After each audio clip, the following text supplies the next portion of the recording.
ನಮಸ್ಕಾರ, ಇದು voice of Vijayanagara.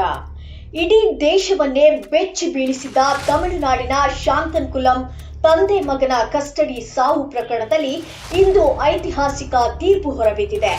2020ರ ಕರಾಳ ಘಟನೆಗೆ ಸಂಬಂಧಿಸಿದಂತೆ ಮಧುರೈ ನ್ಯಾಯಾಲಯವು 9 ಮಂದಿ ಪೊಲೀಸ್ ಅಧಿಕಾರಿಗಳಿಗೆ ಗಲ್ಲು ಶಿಕ್ಷೆ ವಿಧಿಸಿ ಆದೇಶಿಸಿದೆ. 2020ರ ಲಾಕ್ಡೌನ್ ಸಮಯದಲ್ಲಿ ಮೊಬೈಲ್ ಅಂಗಡಿ ನಡೆಸ್ತಾ ಇದ್ದಂತಹ ಜಯರಾಜ್ ಮತ್ತು ಅವರ ಮಗ ಬೆನಿಕ್ಸ್ ಅವರನ್ನ ನಿಯಮ ಉಲ್ಲಂಘನೆ ಆರೋಪದ ಮೇಲೆ ಪೊಲೀಸರು ಬಂಧಿಸಿದ್ದರು. ಆದರೆ ಕಸ್ಟಡಿಯಲ್ಲಿ ಈ ತಂದೆ ಮಗನ ಮೇಲೆ ಪೊಲೀಸರು ನಡೆಸಿದಂತಹ ಅಮಾನವೀಯ ಚಿತ್ರಹಿಂಸೆ ಅವರಿಬ್ಬರ ಸಾವಿಗೆ ಕಾರಣವಾಗಿತ್ತು. ಈ ಪ್ರಕರಣದ ಸುದೀರ್ಘ ವಿಚಾರಣೆ ನಡೆಸಿದ ಮಧುರೈ ಜಿಲ್ಲಾ ಮತ್ತು ಸೆಷನ್ಸ್ ನ್ಯಾಯಾಲಯವು ಈ ಕೃತ್ಯವನ್ನ ಅಪರೂಪದ ಪ್ರಕರಣ ಅಂತ ಕರೆದಿದೆ.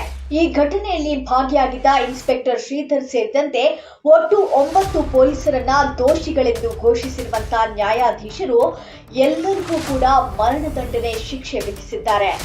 ಅಷ್ಟೇ ಅಲ್ಲದೆ ಮೃತರ ಕುಟುಂಬಕ್ಕೆ 1.40 ಕೋಟಿ ರೂಪಾಯಿ ದಂಡವನ್ನ ಪರಿಹಾರವಾಗಿ ನೀಡುವಂತೆ ಸೂಚಿಸಿದ್ದಾರೆ.